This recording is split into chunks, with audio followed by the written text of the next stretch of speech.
Vicio o grito de auxilio. Bueno, imaginemos la escena por un momento. Un caballo en su box, mordiendo desesperadamente la madera de la puerta, astillando las tablas de roble y tirando hacia atrás hasta hacerse sangre en las encías. Es una imagen dura, sí, y muy común, por desgracia. Demasiado común. Y durante siglos, la cultura ecuestre ha mirado esta escena repetitiva y ha dictado una sentencia implacable.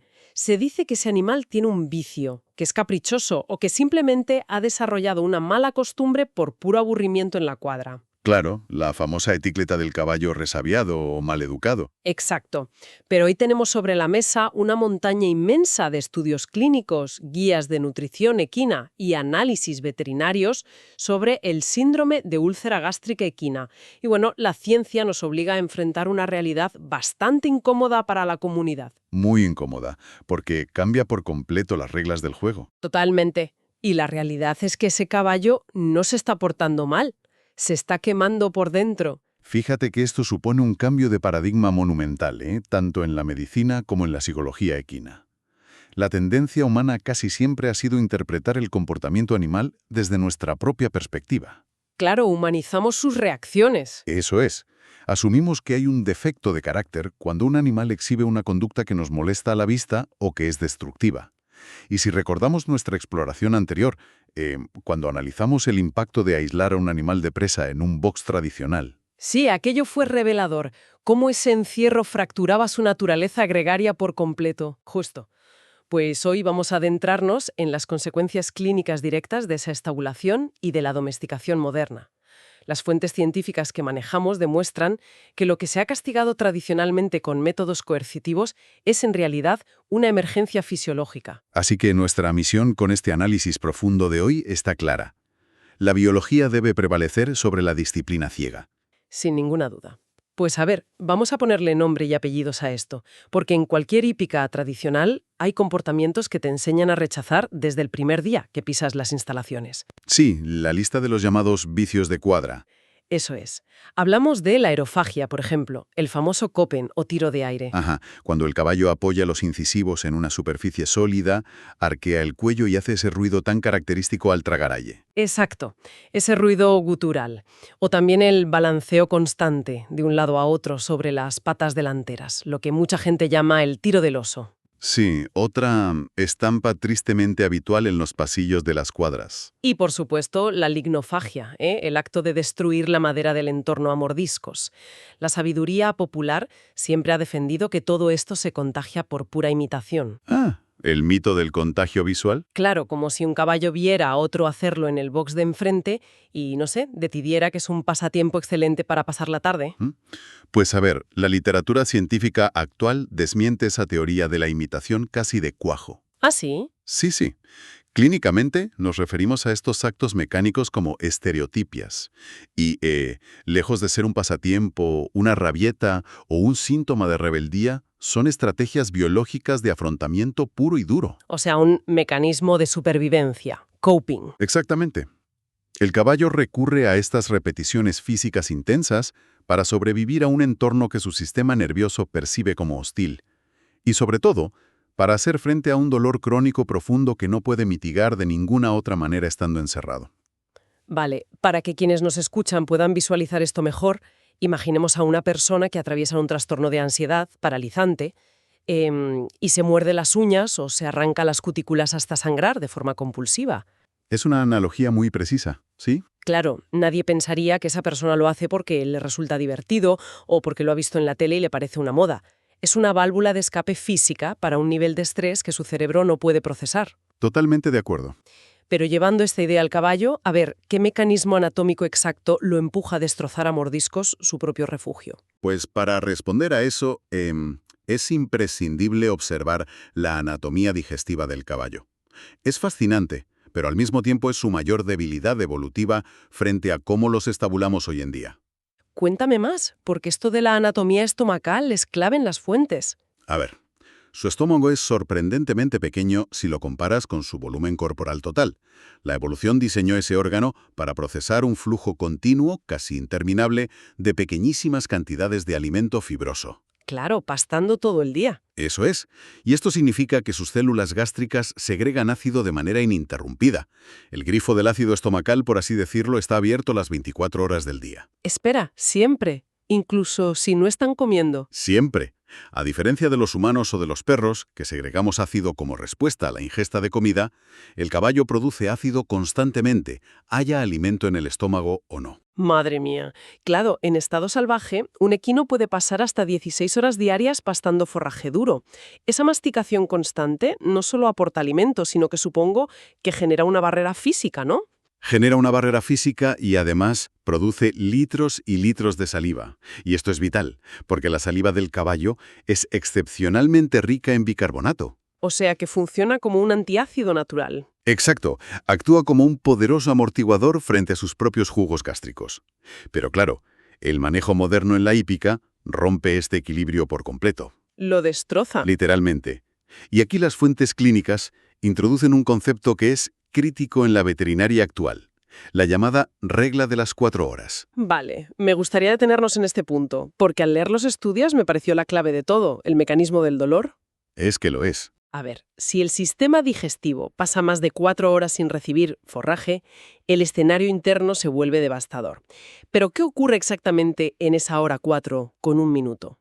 Pues mira, Si el ácido sigue fluyendo y no hay heno que lo absorba ni saliva con bicarbonato que lo neutralice, ¿qué impide que el ácido termine perforando el propio estómago del animal? ese es precisamente el núcleo del problema.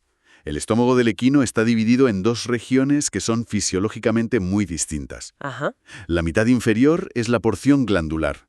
Esta zona está recubierta de una mucosa protectora espesa que evolutivamente está diseñada para soportar esa piscina de ácido corrosivo. Vale, la parte de abajo está blindada. Eso es. Sin embargo, la mitad superior es la porción escamosa, y ese tejido es muy similar a la piel del interior de nuestras mejillas. Uf, o sea, súper delicada. Muy delicada y sin ninguna barrera protectora natural contra la acidez, así que cuando el caballo lleva varias horas sin comer, no hay una alfombra fibrosa en la parte inferior que absorba y contenga el líquido. Y claro, al moverse el animal en el box, o simplemente por la acumulación del líquido, Exacto. Ese ácido gástrico empieza a salpicar hacia la porción escamosa superior.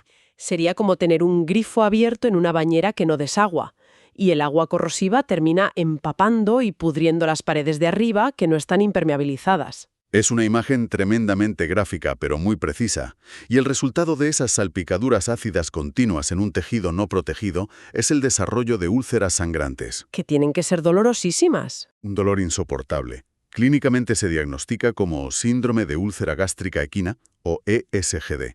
Para entenderlo, hay que imaginar la sensación de una gastritis aguda humana, pero crónica y sin posibilidad de tomarte un protector de estómago. ¡Qué barbaridad!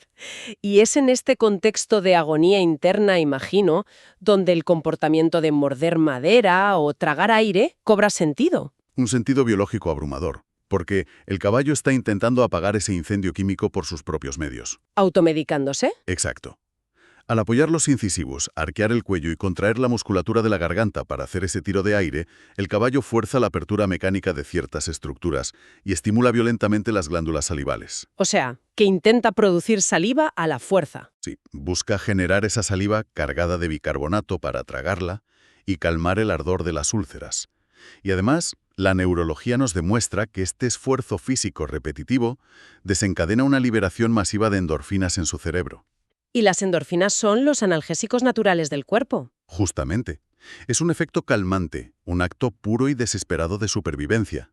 Resulta profundamente impactante, darnos cuenta de que llevamos generaciones castigando a un animal por el simple hecho de intentar fabricar su propio analgésico. Es triste, pero es la realidad de cómo hemos interpretado su lenguaje. Pero a ver, esta revelación científica me obliga a poner sobre la mesa una de las creencias más arraigadas en cualquier club. Si le preguntas a casi cualquier persona con años de experiencia por qué el tiro de aire es un peligro, la respuesta es automática. Ya sé por dónde vas. Claro, te dicen, no dejes que el caballo trague aire porque se le llena el estómago de gases, el aire fermenta y le provoca un cólico letal.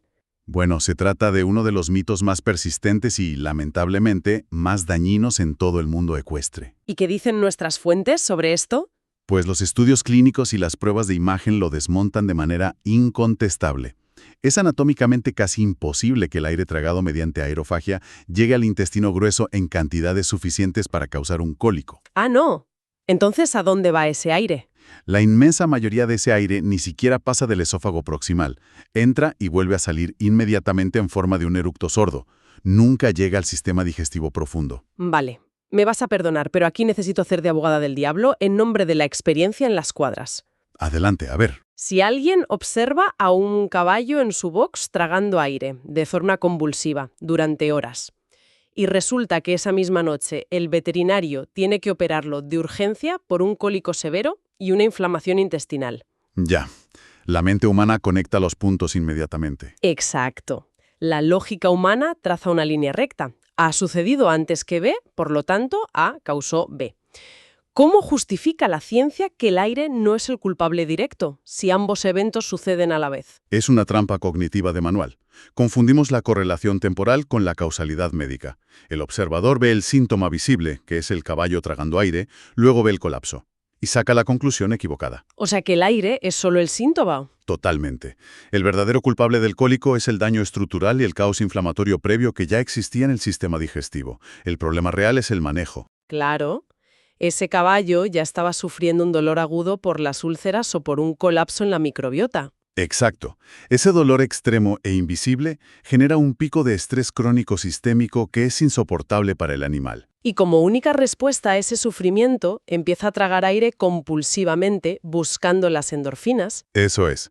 Y horas después, la patología silenciosa que le causaba el dolor inicial culmina en una crisis clínica visible que es el cólico. Pero el aire no es la causa principal. Entendido. Es decir, echarle la culpa al aire tragado es exactamente igual que culpar a la sirena de la ambulancia por haber causado un accidente de tráfico. Me encanta esa analogía. Vemos la sirena parpadeando, vemos los coches chocados y la mente saca la conclusión de que la sirena causó el choque, cuando en realidad el aire tragado es el síntoma ruidoso de la emergencia, no el vehículo que provocó el accidente. Es una forma excelente de enmarcarlo. De verdad, la industria ha pasado décadas intentando apagar y silenciar la sirena, mientras ignoraba deliberadamente el accidente múltiple que estaba destrozando el sistema digestivo del animal. ¡Qué fuerte! Y bueno, si el aislamiento social y el estómago vacío inician este accidente biológico, ¿qué es lo que termina de destrozar la maquinaria interna? Porque leyendo la documentación sobre nutrición en nuestras fuentes, intuyo que el problema es mucho más grave que simplemente darle poco heno. Pues sí, para entender la magnitud de esta falla sistémica, hay que analizar críticamente la alimentación moderna como factor de estrés. Vamos a ello. A ver, la evolución blindó a los caballos para procesar forrajes leñosos, alimentos muy pobres en energía pero altísimos en fibra continua. Claro, el pasto de toda la vida. Exacto. Sin embargo, la industria moderna, enfocada en maximizar el rendimiento o simplemente en facilitar el manejo en la cuadra, popularizó unas dietas basadas en grandes cantidades de alimento concentrado. Los famosos piensos. Sí, cereales procesados repletos de almidón y azúcares simples. Y lo que es peor, administrados en 2 o 3 comidas fuertes y rápidas al día. Las clásicas y esperadas raciones en el comedero, donde ves al caballo que come como si no hubiera un mañana. Y el conflicto anatómico aquí es severo. El intestino delgado del equino tiene una capacidad enzimática extremadamente limitada. No está diseñado para procesar y absorber una avalancha de almidón de forma repentina. O sea, ¿se satura? Por completo. Cuando un caballo ingiere 2 o 3 kilos de pienso concentrado en 20 minutos, una gran proporción de ese almidón pasa sin digerir directamente al intestino grueso. ¿Y qué pasa en el intestino grueso? De azúcares puros y almidón. Pues ocurre un colapso ecológico letal en su microbioma. Las bacterias oportunistas empiezan a fermentar esos azúcares a una velocidad vertiginosa. Supongo que eso genera subproductos tóxicos. Exacto. El subproducto principal de esta fermentación rápida es el ácido láctico. El pH del intestino grueso, que debería ser neutro, se desploma drásticamente y se vuelve muy ácido. Acidosis del intestino posterior. Justo. Y ese ambiente hostil y ácido aniquila en masa a las bacterias beneficiosas que digieren la fibra. Al morir por millones, estas bacterias liberan endotoxinas altamente peligrosas directamente al torrente sanguíneo a través de la pared intestinal, que ya está inflamada. Básicamente, estamos induciendo un envenenamiento desde su propio intestino. Y esa inflamación generalizada, sumada al dolor gástrico, tiene que disparar el estrés interno de una forma brutal. Desencadena una respuesta neuroendocrina de alarma máxima. Los niveles de cortisol se disparan sin control. O sea, el panorama es aterrador. Tenemos un animal encerrado entre 4 paredes sin movilidad, con la porción superior del estómago ulcerada por el ácido y con el intestino posterior sumido en una acidosis tóxica debido a las grandes cantidades de concentrado. Así es. No estamos ante un caballo caprichoso, ni ante un animal con malos hábitos. Estamos ante un individuo experimentando una crisis de sufrimiento orgánico sostenido. Y fíjate, la falta de forraje continuo empeora radicalmente las estereotipias. De hecho, hay un estudio clínico específico entre nuestras fuentes que resulta demoledor al ilustrar esto. Sí, el de las camas de los boxes. Ese mismo. Los investigadores compararon la frecuencia de las estereotipias en caballos estabulados sobre camas de paja comestible frente a caballos que vivían sobre camas de viruta de madera tratada. Claro, viruta de la cual no podían ingerir absolutamente nada. Nada de nada. Y los cuidadores, además, les racionaban estrictamente el heno. ¿Qué encontraron? Que los caballos pasaban hasta 10 horas seguidas durante la noche sin ingerir ni una sola brizna de fibra. 10 horas de ayuno para un herbívoro anatómicamente diseñado para masticar de manera incesante es una tortura fisiológica. Atenta contra su biología básica. Y provoca además el famoso efecto rebote por la mañana, ¿no? Claro, cuando amanece y finalmente reciben su ración de pienso, el animal se abalanza sobre la comida con pura desesperación. La engulle sin masticar casi, no produce saliva alcalina y perpetúa el ciclo de acidez. Es un bucle sin fin. Y viendo la imagen completa de este infierno interno, creo que tenemos que abordar el punto más crítico de todo este análisis. Adelante. Sabiendo que el balanceo o morder la madera son mecanismos de regulación emocional, el intento de emergencia del caballo por liberar endorfinas, ¿qué ocurre dentro de su cuerpo cuando el ser humano decide erradicar ese comportamiento usando la fuerza física? El animal califica lisa y llanamente de inaceptable. Hablamos de la práctica histórica de poner collares de castigo apretados en la garganta para evitar que traguen aire, o usar bozales, o untar alquitrán picante en la madera. Nunca se deben suprimir estas conductas así, ¿verdad? Jamás. Plantearlo desde la perspectiva de la empatía biológica es escalofriante. El animal está emitiendo una señal de socorro a través de su comportamiento para gestionar el dolor, y la solución histórica ha sido ponerle una mordaza para acallar el grito. Es privarle de su única herramienta para soportar el estrés interno. Y la ciencia no deja lugar a dudas. Los estudios hormonales son categóricos. Si quitas ese mecanismo de regulación emocional sin curar la fuente del dolor, los marcadores de estrés revelan un aumento súbito, medible y alarmante en la concentración de cortisol en sangre. En otras palabras, eliminas el movimiento que te resulta molesto a la vista, logras una quietud falsa que te da tranquilidad a ti, pero el metabolismo del caballo entra en colapso interno. El animal implosiona. Al bloquear la vía de escape física sin curar el dolor, la ansiedad se dispara a niveles críticos. Es como arrancar la luz roja de alerta del salpicadero del coche y pretender que el motor ha dejado de sobrecalentarse. El destello desaparece, pero el motor va a explotar. Exacto. Y el riesgo de que ese nivel de estrés reprimido acarree un cólico severo y letal se multiplica de forma exponencial. Esto nos dibuja un paisaje emocional interior del equino que es verdaderamente desolador. Hablamos de frustración profunda, ansiedad crónica por la comida y un dolor físico silencioso que enmascaramos como terquedad. Sin embargo, al exponer esta realidad científica con tanta crudeza, creo que es vital mantener una perspectiva realista y no fustigar a nadie. Totalmente de acuerdo. La empatía también debe extenderse a quienes cuidan de estos animales, no todo es blanco y negro. Claro, la gran mayoría de estos errores de manejo no nacieron de la maldad, sino de un profundo desconocimiento de la anatomía equina y de tradiciones heredadas. Quien usaba un collar restrictivo lo hacía creyendo que salvaba la vida de su caballo. Porque eso decían los manuales. Y hay que ser realistas. Sabemos que la mayoría de quienes nos escuchan hoy no tienen capacidad económica ni terreno ilimitado para demoler las cuadras y soltar al caballo en prados infinitos mañana mismo. Es que las limitaciones de tiempo, dinero y espacio son una realidad incontestable. No todos pueden cambiar el sistema completamente. ¿Y entonces? Pues que el primer paso es simplemente crear conciencia. No nos enfrentamos a un escenario donde solo la perfección absoluta sirva. Dejar de percibir al animal como caprichoso y empezar a verlo como un paciente con dolor, ya es un cambio inmenso. Pequeños cambios dentro de las posibilidades actuales ya marcan una enorme diferencia y ayudan muchísimo. Vale, pues si alguien asimila esta a ciencia hoy, ¿cuáles son esas soluciones prácticas que pueden empezar a implementarse en una hípica convencional para reducir este estrés general? El cimiento de todo es la fibra. Hay que garantizar forraje continuo, como mínimo innegociable un 1,5% del peso corporal en forraje de calidad al día. Hay que destruir la regla de las 4 horas. Pero seamos prácticos. Para la gente que tiene su caballo en pupilaje y se va a trabajar 8 horas, dejar el heno suelto en el suelo no funciona. El caballo lo devora o lo pisotea en 1 hora. Para eso está el manejo del espacio y la tecnología sencilla. Redes de heno de malla estrecha o los comederos lentos, los slow feeders. Ajá, que les obligan a trabajar más. Exacto. Extraen el alimento brisna a brisna, lo que prolonga la ingesta, imita el pastoreo, fomenta más movimiento alrededor del comedero y garantiza la producción continua de saliva. Fíjate, esto es exactamente lo que enseñamos en Comprende tu caballo. Se trata de empezar a entender al caballo de verdad. Dejar de obsesionarnos con reprimir la conducta y enfocarnos en las necesidades de su biología. Es la única filosofía que funciona a largo plazo. Y además de la nutrición, las fuentes insisten en aumentar el contacto social.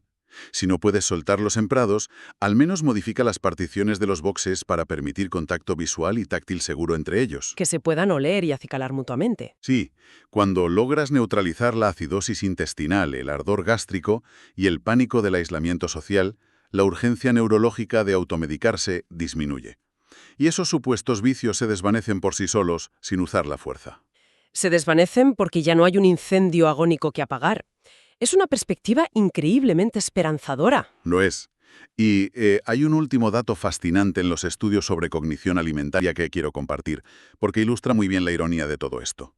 Los equinos sufren a menudo de un rasgo llamado neofobia alimentaria. O sea, un rechazo instintivo a alimentos o suplementos nuevos por su olor o textura. Exactamente. Sus sentidos están hiperdesarrollados para detectar toxinas en un prado abierto. Usan sus labios prensiles para seleccionar brisna a brisna su comida y desechar plantas venenosas con una precisión perfecta. ¡Wow! Y resulta una ironía dolorosísima que, siendo animales tan perfectamente diseñados por la evolución para seleccionar su comida, los hayamos forzado a una dieta concentrada que literalmente los devora por dentro, dejándolos sin más remedio que morder las paredes de sus propias jaulas de madera. ¡Qué estampa tan dura! Es desolador. Toda esta evidencia científica nos obliga a mirar a estos animales a través de un prisma completamente nuevo. Ya no son criaturas obstinadas, son seres tremendamente complejos con necesidades biológicas innegociables. Totalmente. A la luz de todo esto, queremos lanzar una reflexión profunda a nuestra comunidad. ¿Seguimos llamándolo vicio o empezamos a entender el dolor detrás?